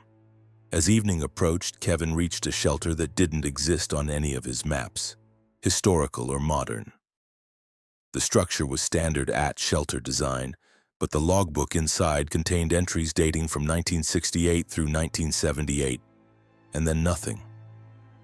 The last entry was dated October 14, 1978, written by a hiker named Scott Palmer. "Final night on this section. Trail closure is tomorrow. Feels strange knowing this route will be abandoned. Where will all the memories go? Do trails die when they're closed, or do they continue somehow, walked by ghosts of hikers who don't know the route no longer exists?" Kevin read this entry multiple times, a horrible understanding forming. The ghost trail wasn't just an abandoned route. It was a trail that had refused to die, that had continued to exist in some parallel space, still being walked by hikers who didn't realize, or couldn't accept, that the trail had been officially closed. He was hiking with ghosts, not supernatural entities, but temporal echoes. Hikers from 1968 through 1978 who had walked this route and somehow remained trapped in a loop of the trail's history, unable to progress beyond the moment of closure. Kevin spent a sleepless night in the shelter, listening to other hikers come and go, all of them cheerfully discussing trail conditions and plans for reaching Katahdin. None of them aware that they were hiking a trail that had been closed for decades, repeating journeys they could never complete. In the morning, Kevin tried a desperate experiment. He found a hiker who looked recent, wearing modern gear, speaking in contemporary idiom, and asked directly, "What year is it?" The hiker looked at Kevin as if he were insane. "It's 1977. What kind of question is that?" Kevin felt reality tilting. He was in 2015 according to his watch and GPS. But he was walking with people who believed it was 1977, who were hiking a trail that would be closed the following year, who were trapped in a temporal loop that prevented them from ever reaching 1979. He tried to leave the trail by bushwhacking, but every direction led him back to the ghost trail. The route had claimed him, and like the other hikers, he couldn't escape. Days blurred together as Kevin walked, trying to find an exit, trying to reach the moment when the ghost trail intersected with the current AT, and he could step back into his proper timeline. He finally succeeded on what might have been the 7th or 10th day. His time sense had degraded. He found a section where the ghost trail came very close to the current route, near enough that he could see modern hikers through the trees. Kevin crashed through the underbrush, not caring about the difficulty, focused only on reaching those real current timeline hikers. He emerged onto the current AT, gasping, disheveled, and disoriented. The hikers he found there were shocked by his appearance. Kevin tried to explain where he had been, describing the ghost trail and the temporal loop, but they clearly thought he was suffering from some kind of mental breakdown. They helped him to the nearest road and called for a pickup. Kevin's car was still at the trailhead where he had left it, though according to his timeline, he should have been gone for about 10 days. His watch showed the correct date, March 23, 2015, but Kevin felt like he had been walking for much longer, trapped in those endless loops of 1977. He returned home and immediately began researching the trail closure of 1978, looking for any reports of hikers going missing during the final year before abandonment. He found scattered accounts of people who had started through hikes in 1978 on the old route and were never heard from again after the closure, their journeys simply ending with no explanation. Kevin stopped doing trail archaeology. He destroyed his historical maps and sold his GPS equipment. He had learned that some trails, once created, never truly die. They continue to exist in memory and repetition, walked by echoes of hikers who couldn't accept that the route was ending, who kept hiking even after the trail was officially closed, becoming trapped in eternal loops of the trail's final year. And sometimes Kevin reads online forums where modern hikers report strange experiences, following blazes that lead to sections not on current maps, encountering hikers who seem confused about what year it is, finding shelters that don't exist in guidebooks. Kevin recognizes these stories as encounters with ghost trails, with the borrowed paths that continue to exist parallel to the current AT, walked by temporal echoes who can never complete their journeys, who hike forever in loops of abandoned routes waiting for someone to realize that trails never truly die. They just become harder to see, existing in the margins between past and present, collecting the lost and the confused, adding them to the endless procession of hikers who walk routes that officially ended decades ago. Story 8. The Inherited Pack. Laura Simmons was a 41-year-old estate lawyer from Philadelphia who specialized in complex inheritance cases. She understood property law, understood how possessions passed from one owner to another, understood the legal frameworks around ownership and transfer. In April 2014, while preparing for a section hike of the AT through Virginia, Laura purchased a used backpack from a trail outfitter's garage sale, a high-quality pack in excellent condition at a fraction of retail price. What Laura didn't understand was that some objects carry obligations that transcend legal ownership and that inheriting certain possessions means accepting responsibilities that no contract adequately defines. The pack was a classic model from a premium manufacturer, barely used, with only minor wear on the hip belt. The seller at the outfitter's garage sale explained that it had been part of an estate sale. The original owner had died, and his family had donated his hiking gear to the shop. Laura, always practical about getting value, bought it immediately for $80, a steal for a pack that retailed at $500. She loaded it with her gear for the Virginia section hike and set out from Rockfish Gap, planning a 6-day trek covering about 70 miles. The pack carried beautifully, weight distributed perfectly, every adjustment perfectly positioned.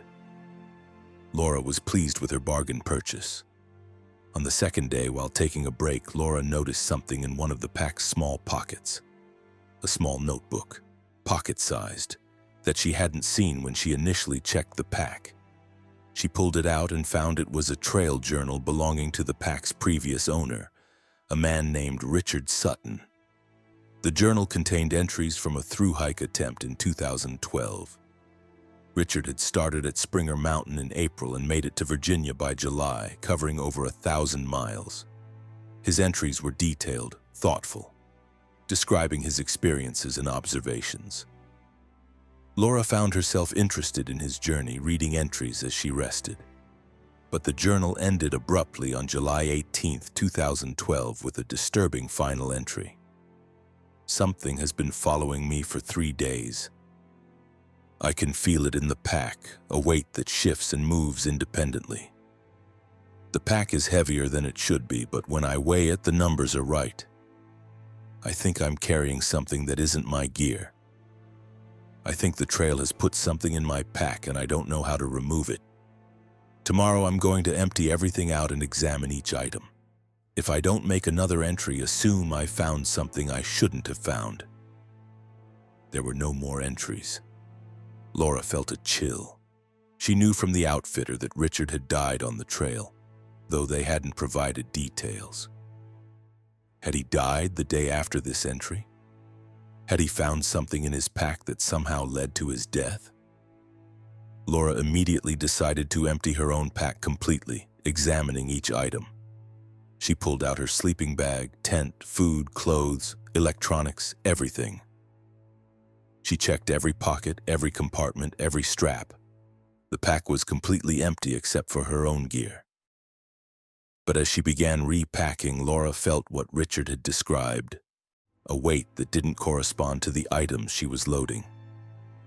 As she placed each piece of gear back into the pack, the weight increased more than the individual items should account for. By the time she finished repacking, the pack felt 20 pounds heavier than the sum of its contents. Laura weighed it using her portable scale. It registered exactly the correct weight for her gear. But lifting it, carrying it, the pack felt substantially heavier. The objective measurement and the subjective experience were completely misaligned. She convinced herself this was psychological. Reading Richard's journal had created a suggestion that she was now experiencing as physical sensation. She continued hiking, but the pack's weight seemed to increase throughout the day. By evening, it felt like she was carrying 70 pounds instead of her actual 40-pound load.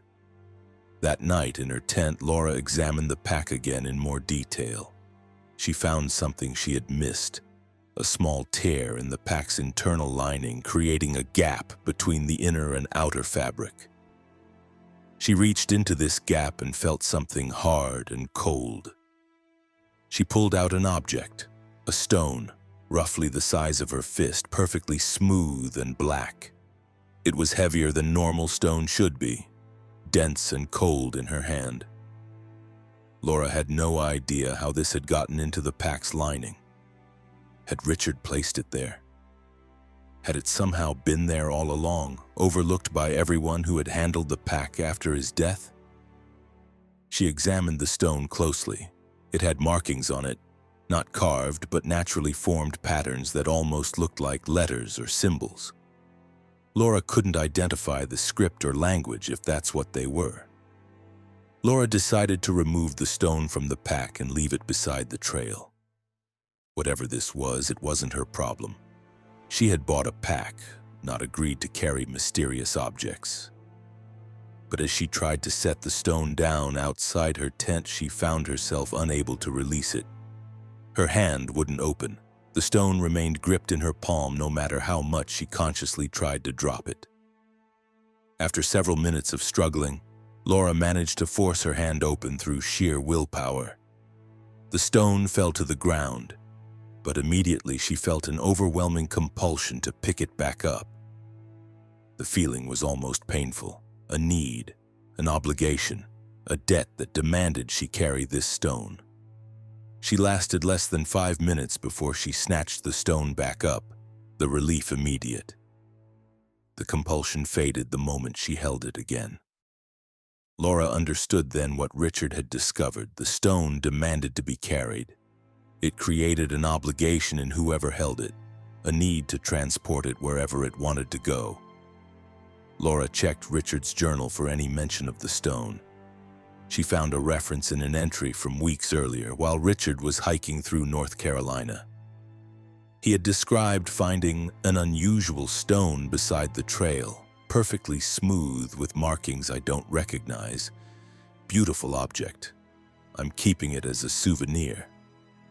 So Richard had picked up the stone voluntarily and in doing so had inherited an obligation he didn't understand until it was too late. And now Laura, by purchasing his pack with the stone hidden in the lining, had inherited that same obligation. She tried everything to free herself. She threw the stone into the woods.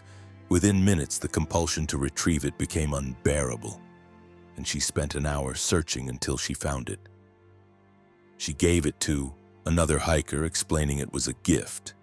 The hiker accepted it, but within 10 minutes returned it, saying she felt uncomfortable holding it and couldn't explain why. Laura took it back, the relief again immediate. The stone wanted to be carried, and it had chosen Laura as its carrier. Or perhaps Richard had been its carrier. And when he died, the obligation transferred to whoever inherited his pack. Laura researched the stone's markings, photographing them and consulting with archaeologists and linguists online. No one could identify the script. One specialist suggested they looked vaguely like Paleo-Indian petroglyphs, but not quite matching any known examples. She continued her hike, carrying the stone, feeling its weight in addition to her gear. The pack that had seemed such a bargain now felt like a curse. She considered abandoning both the pack and the stone, but the few times she tried to leave them behind, the compulsion brought her back within hours. Laura completed her planned 6-day hike, then immediately drove to the outfitter where she had bought the pack. She explained the situation, showed them the stone, and demanded answers. The shop owner remembered Richard Sutton but knew nothing about any stone. Richard's family had donated his gear without mentioning anything unusual. Laura tried to contact Richard's family, but they refused to discuss his death or his belongings. The official cause of death, she learned through public records, was listed as cardiac event, but with notation suggesting the circumstances were unusual. Richard had been found on the trail, his pack neatly beside him, everything in order except that he appeared to have died suddenly with no warning and no pre-existing heart condition. Over the following months, Laura tried various methods to be free of the stone. She consulted with religious leaders about blessing or exorcising objects. She contacted paranormal investigators. She even attempted to return the stone to the exact location where Richard's journal indicated he had found it, but determining that location was impossible. His description wasn't specific enough. The stone remained with her, a constant weight, a permanent obligation. Laura learned to live with it, carrying it in her pocket or bag wherever she went. The compulsion was stronger when she was near hiking trails, demanding she carry it through wilderness. She fulfilled this need by taking frequent day hikes, carrying the stone along established paths, feeling the obligation ease slightly with each mile walked. She researched inheritance law with new interest, looking for any legal precedent for inheriting obligations tied to physical objects. She found scattered cases throughout history, cursed diamonds that brought misfortune to owners, artifacts that demanded specific care, possessions that seemed to carry non-transferable responsibilities. Laura eventually sold her practice and moved to a cabin in Vermont, close to the AT. She spends her days hiking short sections of the trail, carrying the stone, fulfilling whatever obligation it demands. She has hiked thousands of miles now, always within a day's drive of her cabin, never attempting a through hike but covering the trail in small segments over and over. She writes about her experience, warning other hikers to be careful about used gear. about picking up souvenirs from the trail, about inheriting possessions without understanding their history. But most hikers dismiss her warnings as superstition or elaborate fiction. And sometimes Laura wonders what will happen when she dies. Will the stone's obligation transfer to whoever inherits her possessions? Will some future hiker buy her gear at an estate sale, finding the stone hidden in a pocket, picking it up out of curiosity, and inheriting the endless responsibility of carrying an object that demands to be walked through wilderness, that creates compulsion in its carriers, that passes from owner to owner not through sale or gift but through inheritance of obligation that transcends legal ownership? The stone remains cold in Laura's pocket as she hikes, its weight a constant reminder that some possessions own us more than we own them, that bargains can be more expensive than full price, that inheritance sometimes means accepting responsibilities we never agreed to, obligations that transfer with objects regardless of consent, following the legal principles of property transfer while operating under rules that no legal system adequately describes. Story 9. The Summit That Moves. Dr. Harold Vance was a 53-year-old geographer from Cornell University who specialized in topographical mapping and mountain formation. He had published extensively on the geological processes that create mountain ranges and understood the timescales involved. Mountains grew and eroded over millions of years, shifting at rates measurable in millimeters per decade. In June 2013, while leading a graduate student research expedition on the AT through the White Mountains, Harold discovered that some peaks operate under different geological rules, and that certain summits exist in states of flux that conventional geology cannot explain. The research project involved using high-precision GPS and laser ranging equipment to measure micro-movements in the White Mountains, testing theories about isostatic rebound following glacial retreat. Harold and 3 graduate students planned a 10-day expedition, taking detailed measurements at multiple peaks and comparing their data to historical surveys. Mount Lafayette was their primary research site. Historical data suggested interesting anomalies in its measured elevation. Surveys from different years showed variations larger than measurement error could explain. Harold theorized there might be localized crustal movement creating genuine elevation changes, though the magnitude suggested would be unprecedented in stable, continental geology. They established base camp and began their survey work, using differential GPS to establish precise elevations at multiple points on and around the summit. The technology was sophisticated enough to measure changes in millimeters, accurate to within a few centimeters even in challenging terrain. The first day's measurements were successful. They recorded elevation data at 20 reference points, establishing a baseline for comparison with historical surveys. The graduate students were excited. The data showed interesting variations from previous measurements, potentially supporting Harold's hypothesis about unusual crustal dynamics. On the second day, they repeated the exact same survey protocol, measuring the same 20 reference points to verify their baseline data. But the results didn't match the previous day's measurements. Every single data point had changed, not by millimeters, as would be expected from measurement error, but by meters. Some points showed elevation increases of 3 to 5 meters compared to the previous day.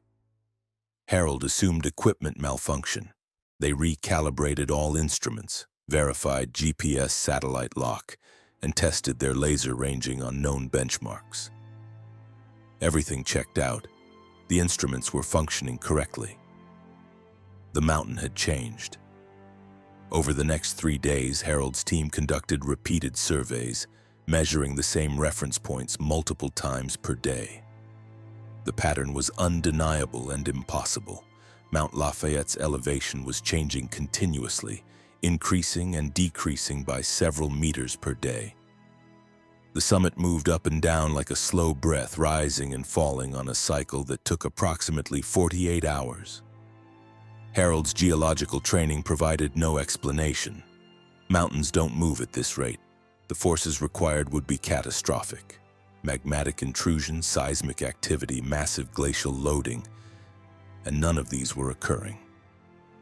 The mountain was stable by every measure except elevation, which fluctuated as if the peak were floating on something fluid rather than anchored in continental crust.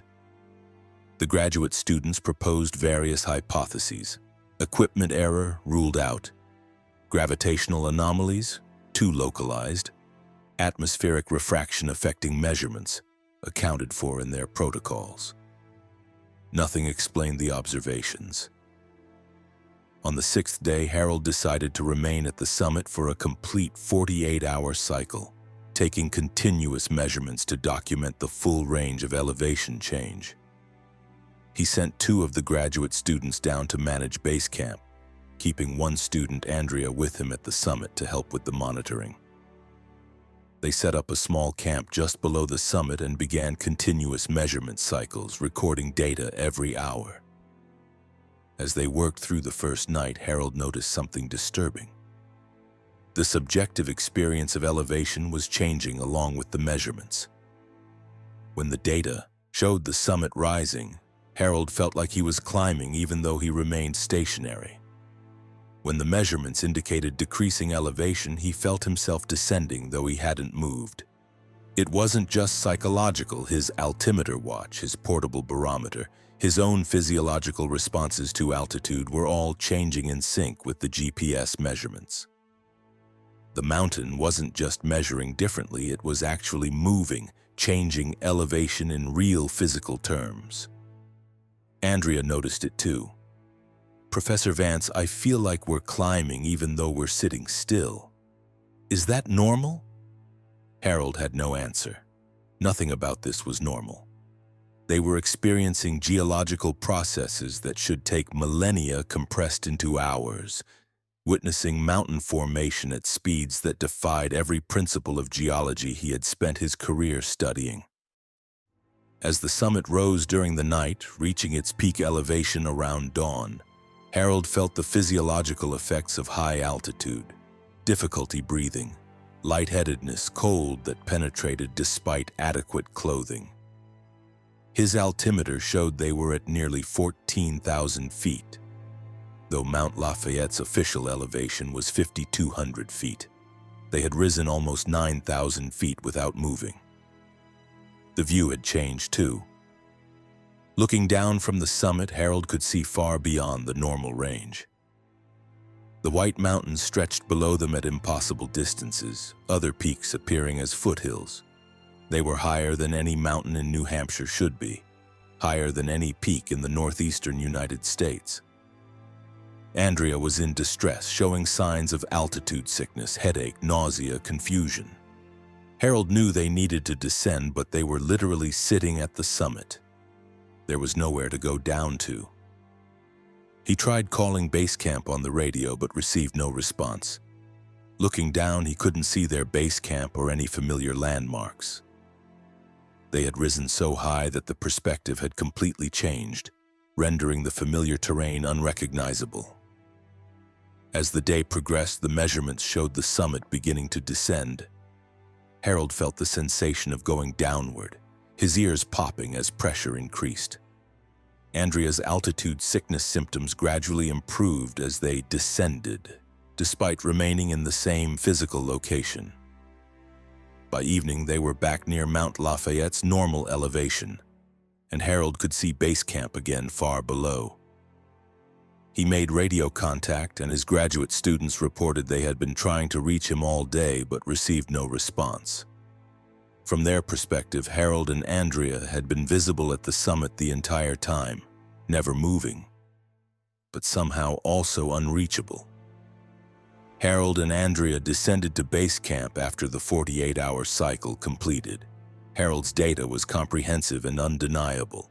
Mount Lafayette rose and fell by approximately 9,000 feet every 2 days, a geological impossibility that was nonetheless measurably occurring. But when Harold tried to compare his data with historical surveys, he discovered something more disturbing. The historical elevation measurements for Mount Lafayette, data points collected over more than a century, didn't show a consistent value.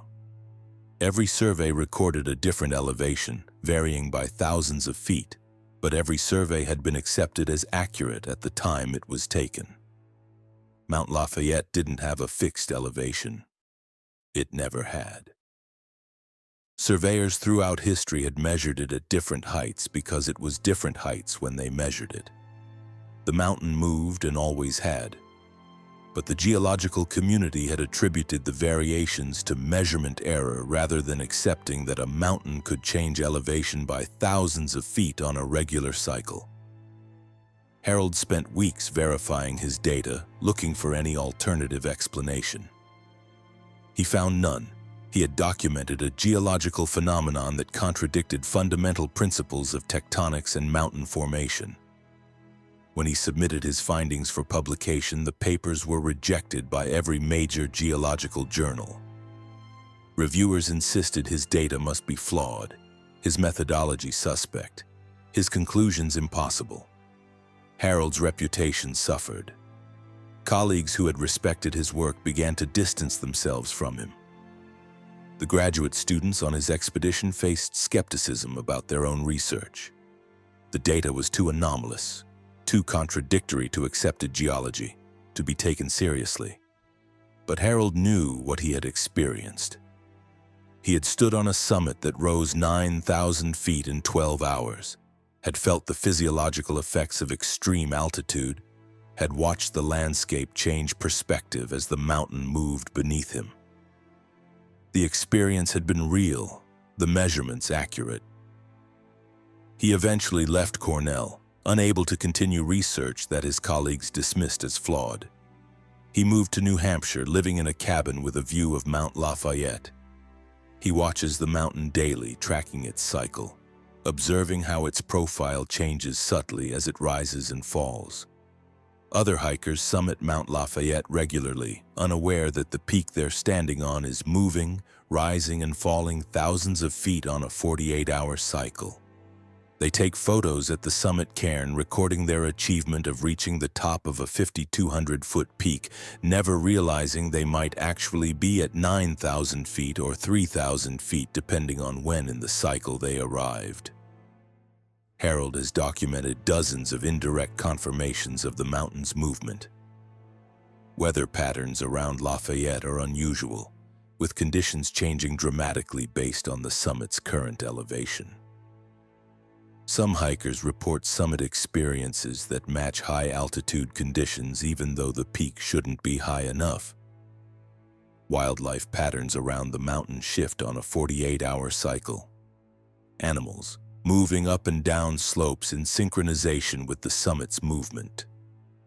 But direct evidence remains impossible to replicate. Every time Harold has tried to bring other researchers to observe the phenomenon, the mountain behaves normally, showing stable elevation.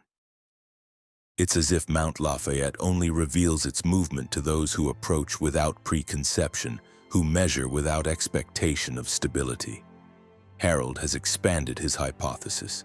He now believes that many mountains may move in similar ways, rising and falling on cycles that range from hours to centuries, but that human observation and expectation locks them into apparently stable states.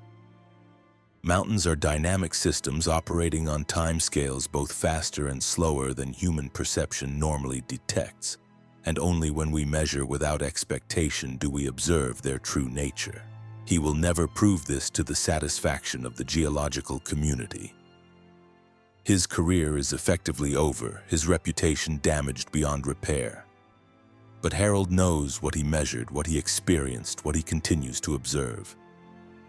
Mount Lafayette breathes, rising and falling like a chest, expanding and contracting, growing and shrinking on a regular cycle that defies geology but follows some deeper pattern, some geological truth that conventional science hasn't recognized because it contradicts our assumptions about how mountains should behave, about what permanence means, about whether the ground we stand on is as stable as we need to believe it is. Story 10. The final entry. Rebecca Walsh was a 36-year-old librarian and archivist from Baltimore who specialized in preserving historical documents and personal papers. She understood the importance of written records, how journals and diaries provided windows into past experiences, how personal documentation gave voice to individual stories that might otherwise be lost. In September 2022, while hiking a section of the AT through Maryland, Rebecca began keeping a detailed trail journal, documenting her experiences with the same archival precision she applied professionally. What Rebecca discovered was that some journals don't record the past. They create the future, and that writing certain words makes them inevitable, transforming documentation into destiny. Rebecca's journal keeping was methodical. She wrote every evening in a high-quality archival notebook using permanent ink, documenting each day's mileage, weather conditions, observations, and reflections. She approached her trail journal as she would any primary source document, creating a careful record that future readers could use to understand her experience. The first week of entries were straightforward. Rebecca described her hikes, the people she met, the landscape she moved through. Her writing was clear, detailed, and objective, balancing personal reflection with factual documentation. She was creating exactly the kind of trail journal she admired, a complete record of her AT experience. On the 8th day, Rebecca noticed something odd. She was writing her evening entry describing the day's hike when she found herself writing a sentence she didn't consciously compose. "Tomorrow I will meet a hiker named Thomas who will tell me about a shelter that doesn't appear on maps." Rebecca stared at the sentence. She hadn't intended to write it. The words had simply flowed from her pen without conscious direction. She assumed she had been thinking about the next day and unconsciously written down a prediction or hope. The next day, Rebecca met a hiker named Thomas. He told her about a shelter that didn't appear on maps. The conversation unfolded exactly as her journal had described, down to specific phrases Thomas used. Rebecca felt a chill. She had written this before it happened, had documented future events in her journal as if they were past events. That evening, Rebecca intentionally tried to write a prediction for the next day. She wrote, "Tomorrow it will rain in the afternoon." But the next day remained clear. Her intentional prediction failed completely. Only the unconscious sentence had proven accurate. Over the next few days, Rebecca paid close attention to her journal writing, trying to identify when she was consciously composing versus when her hand was moving on its own. She discovered that once or twice each entry she would write sentences that felt different, coming from somewhere outside her conscious mind. And these sentences always described future events. She began to test this. When she felt her hand writing independently, she would let it, producing sentences about tomorrow or the day after. These predictions were always accurate. When she tried to consciously write predictions, they never came true. Rebecca's archival training made her document this phenomenon meticulously. She started keeping 2 journals, her regular trail journal and a separate analytical journal where she recorded observations about the predictive writing, marking which entries had been unconscious and tracking their accuracy. The predictive sentences grew longer and more detailed. Entire paragraphs would flow from her pen describing events days in the future. Rebecca would read these passages after writing them, learning details about experiences she hadn't yet had, meeting people she hadn't yet encountered. Then on the 15th day, Rebecca's hand wrote something that terrified her. "On day 22, I will fall from a cliff edge on a rocky section of trail. The fall will be fatal. My body will be found 3 days later by a section hiker named Maria Gonzalez." Rebecca stared at the entry, her hand shaking. She had just written her own death. The words were there in permanent ink, archived in her journal, documented with the same precision as every other entry. And if the pattern held, if the unconscious entries always came true, Then in 7 days, she would die on the trail. Her first instinct was to stop hiking immediately, to leave the trail before day 22 arrived. But as she tried to pack her gear, she found herself unable to execute the intention. Her hands would reach for items but not quite grasp them. Her body refused to move toward exiting the trail. Some force was keeping her on course, ensuring that the journal's prediction would come true. Rebecca tried destroying the journal, thinking perhaps that eliminating the written record would prevent the event. But when she attempted to tear out the page or burn the notebook, her muscles wouldn't obey. She couldn't damage the journal any more than she could leave the trail. Over the next 6 days, Rebecca hiked with growing dread, watching as each unconscious journal entry accurately predicted the next day's events. She met the people she had written about, experienced the weather conditions she had documented, had conversations that matched her previous entries word for word. The journal was infallible. She tried warning other hikers, showing them the entry about her impending death, asking them to help her leave the trail. But everyone who read the entry interpreted it as creative writing or morbid journaling, not literal prediction. No one took it seriously enough to physically force her off the trail. Rebecca attempted to contact authorities explaining that she was in danger, but she couldn't articulate the situation in a way that made sense. "I wrote in my journal that I'm going to die" sounded like suicidal ideation, not prediction, and the responses focused on mental health assessment rather than physical rescue. On day 21, the evening before the predicted fall, Rebecca wrote in her journal, "This is my final entry. Tomorrow I will die as previously documented. I don't understand why this is happening. I only wanted to keep a careful record of my hike, to document my experiences with archival precision. But somehow the documentation became determinative. The journal stopped recording the past and started creating the future.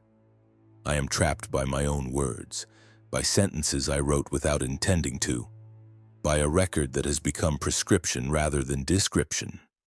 To anyone who finds this journal, be careful what you document.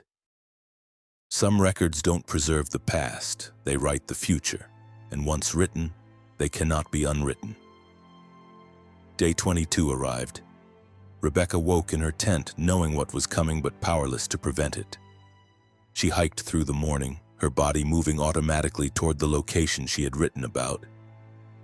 Around noon, she reached a rocky section with an exposed cliff edge. Rebecca tried to stop, tried to turn around, tried to go any direction except toward the edge. But her feet kept moving, following the path she had documented. She felt like a character in a story that had already been written, acting out a scene that couldn't be revised. She reached the cliff edge. For a moment, Rebecca stood there, looking down at rocks far below, knowing with absolute certainty what was about to happen. Then, without any conscious decision, without any physical push or trip or stumble, she stepped forward into empty space. Rebecca Walsh's body was found 3 days later by a section hiker named Maria Gonzalez, exactly as the journal had predicted. The authorities recovered her belongings, including her trail journal. They read it as a memorial, a personal record of her final hike, noting the unusual final entry but interpreting it as morbid premonition rather than literal prediction. The journal was eventually donated to the Appalachian Trail Museum, where it sits in climate-controlled archives, preserved according to professional standards. Researchers sometimes study it as an example of trail documentation, praising its detailed observations and careful record-keeping. But archivists who have spent extensive time with the journal report unusual experiences. They find themselves writing in their own journals, unconsciously, automatically, sentences that describe future events. The words flow without intention, documenting things that haven't yet happened, creating records that become destiny. Some archivists have tried to destroy Rebecca's journal, recognizing it as somehow contagious, transmitting its predictive property to others who read it carefully. But like Rebecca, they find themselves unable to damage it. The journal preserves itself, maintaining its record, continuing its function not as documentation of past events, but as blueprint for future ones. Rebecca's final entry has been photographed and transcribed, her warning preserved in multiple formats. But warnings in archives are rarely read by those who need them most. Future hikers continue to keep trail journals, writing each evening in their notebooks, documenting their experiences with care and precision, not knowing that some words once written cannot be unwritten, that some documentation creates rather than records reality, that certain journals don't preserve memory, they write fate, one sentence at a time, creating futures that their authors never intended but cannot escape, trapped by their own words and narratives that have already been archived, cataloged, and preserved, waiting in permanent ink for the dates when documentation becomes truth and prediction becomes inevitable.